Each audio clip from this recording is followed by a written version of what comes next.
اپنا ہی بویا ہوا بیج ہے جس کی فصل ہم کاٹتے ہیں. حضرت شیخ زکریا صاحب رحمۃ اللہ علیہ نے اپنی آپ بیتی میں اس کو ذکر کیا ہے اور ان کا نام حوالے کے لیے کافی ہے. یہ بھی ملاقات کرتے ہیں اور وہ امانت بن جاتا ہے.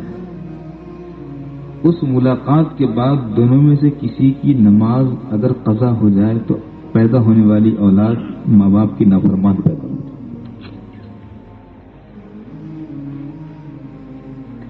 بے خودی بے سبب نہیں غالب،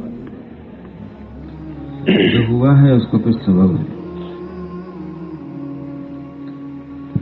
حلال سے جس طرح بے وفائی نہیں ہوتی اسی طرح ناجائز سے کبھی وفا نہیں ہوتی. کاغذ کے پھولوں سے خوشبو نہیں آیا کرتی. جو اولاد نافرمانی کا پانی لے وہ ماں باپ کو خوش اور ماں باپ کو مسرت نہیں دے سکتی. یعنی اس کا مطلب یہ ہے کہ اولاد فرما بردار ہو اس کا انتظام کتنے دور سے کرنا پڑتا ہے. جب وہ پیٹ میں تھا اس وقت اسے کرنا پڑتا ہے. جیسے سائنس نے یہ بتایا کہ حاملہ عورت کو زیادہ غم نہیں دینا چاہیے، اسے ٹینشن میں بات نہیں کرنا چاہیے، براہ راست بچے پر اثر پڑتا ہے. ماں امید سے ہو اور اس وقت اگر وہ کچھ سوچتی ہو تو ہارٹ بیٹ بچے کی بڑھ جاتی ہے. جو یہ سوچتی ہے اس کا اثر اس کے دماغ پر پڑتا ہے. اس لیے جینیٹک سائنس نے ترقی کی اور کہا کہ اس کو ہنسایا جائے، اس کو خوش رکھا جائے اور اس کو اچھے مناظر دکھائے جائیں. آب رواں، بہتا ہوا پانی، اچھلتی ہوئی ندیاں، لہلہاتے ہوئے باغ، چہچہاتے ہوئے چڑیاؤں کی آواز، یہ حسین خوبصورت رنگ برنگی پھولوں کا نظارہ اس کو بتایا جائے کہ جتنی مسرت میں صبح و شام بتائے گی اس کا اثر اس کے بچے پر پڑے گا. ماہرین نے لکھا ہے کہ کالے کلوٹے بچوں کو بھی زیادہ نہیں دیکھنا چاہیے، کالے منظر بھی زیادہ نہیں دیکھنا چاہیے، ڈراؤنے منظر بھی زیادہ نہیں دیکھنا چاہیے، بلکہ ڈراؤنے کتابیں اور کہانیاں بھی نہیں پڑھنی چاہیے. بچہ بزدل پیدا ہوتا ہے. نیپولین جس نے اتنے کارنامے انجام دیے اس کا سبب لکھا ہے محققین نے کہ جس وقت ماں کے پیٹ میں تھا ماں ایک سپہ سالار کے ساتھ کسی معرکے میں چلی گئی تھی. اس کا اثر بچے پر پڑا کہ وہ پیدا ہوا تو سپہ سالار بن گیا.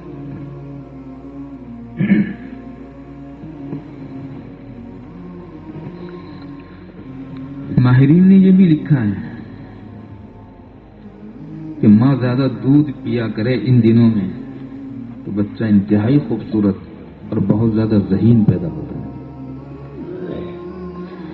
صرف 2 چیزیں ہیں جس میں زیادتی کی دعا کی گئی ہے، ورنہ ہمیشہ شکر کیا گیا ہے، اللہ آپ کا شکر ہے. لیکن 2 چیزیں ہیں، ان میں سے ایک علم، دوسرا دودھ ہے، اور زیادتی کی دعا کی گئی. اللہ بارک لنا فی وزدنا من اور رب زدنی علما.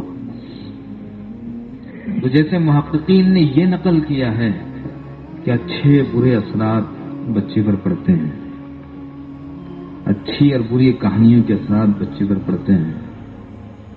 ماں نے ان دنوں چوری کی ہو تو بچے میں وہ شرارت آتی ہے. ماں نے ان دنوں میں اگر فحش کہانیاں پڑھی ہو یا مناظر دیکھے ہوں تو بچہ پیدائش کے بعد وہی دیکھے گا، پسند کرے گا. جیسے ماہرین نے یہ لکھا ہے ویسے ماہرین نے اس سے پہلے، بہت پہلے یہ لکھ دیا ہے کہ قرآن کے اثرات بھی بچے پر آتے ہیں، پیدا ہوتا ہے تو فرما بردار بنا دیتا ہے. نیکیوں کے اثرات آتے ہیں، بچہ پیدا ہوتا ہے تو اچھا بنتا ہے، مفید بنتا ہے، اس سے سماج کو، ملک کو فائدہ ہوتا ہے. حضرت مجدد الفسانی رحمۃ اللہ علیہ کا نام آپ نے سنا ہوگا. یہ اکبر کے زمانے میں تھے. جب اس پر نشہ چھایا تھا تو انہوں نے اتارا تھا.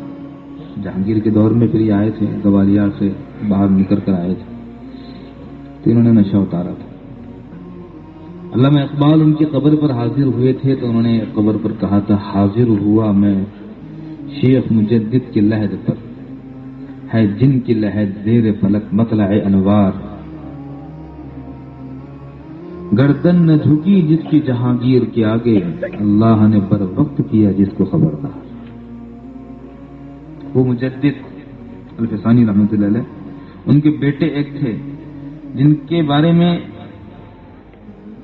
کتابوں میں لکھا ہے کہ 10 سال یا 9 سال کی عمر میں ان کے والد نے ان کو خلافت دے دی تھی، یعنی وہ ولی بن چکے تھے اتنی کم عمر میں.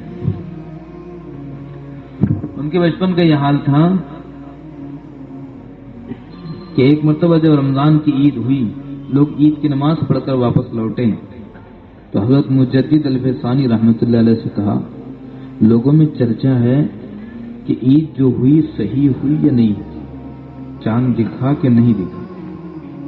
حضرت مجدد نے کہا، جاؤ گھر جا کر پوچھ کر آؤ کہ میاں معصوم نے، خواجہ معصوم نام ان کا تھا، میاں معصوم نے اپنی ماں کا دودھ پیا کہ نہیں پیا. انہوں نے کہا کہ جی پی لیا. حضرت مجدد نے کہا کہ عید صحیح ہو گئی، اس لیے کہ جب سے رمضان شروع ہوئے تھے میرے بیٹے نے دن میں دودھ پیا ہی نہیں ہے. آج اس نے دن میں دودھ پی لیا یعنی شیرخرما پی لیا، یعنی عید ہو گئی.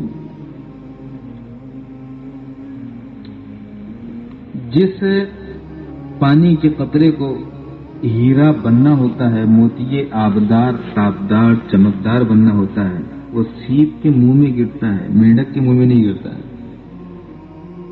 شیر کے بچے شیر کے گہواروں میں پالے جاتے ہیں، لومڑیوں کے بھیڑوں میں نہیں پالے جاتے ہیں.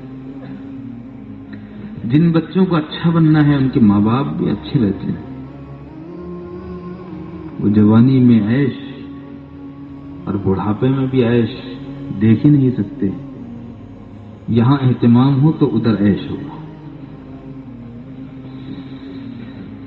یہ تعلیم ہے، غیبی سسٹم ہے، اس پر نظر رکھنی چاہیے اور اسے قبول کرنا چاہیے. ہم تو کرتے ہی ہیں، ہم چاہتے ہیں کہ دنیا بھی اس کو ایکسیپٹ کرے. یہ غیبی سسٹم ہے. اولاد یہاں سے نیک نام ہوتی ہے، اس وقت سے اس کی ابتدا ہوتی ہے. حالت حمل میں ہی اہتمام ہونا چاہیے. شک شبہ والا لقمہ بھی پیٹ میں نہ جائے اور ٹی وی کے سامنے نہ بیٹھے، گانے نہ سنے، قرآن سنے. ایک چھوٹے بچے کو استاد جی کے پاس بھیجا گیا، اس کو حافظ بنا دو. 3 پارے اس نے بہت تیز رفتاری سے یاد کر لیے، پھر رک گیا.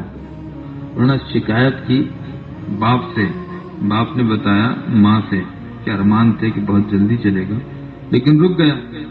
تو ماں نے کہا اس کا قصور نہیں ہے، یہ قصور میرا ہے. وہ پیٹ میں تھا تو 3 پارے پڑی تھی، پورا پڑتی تو وہ پورا پڑھ لیتا.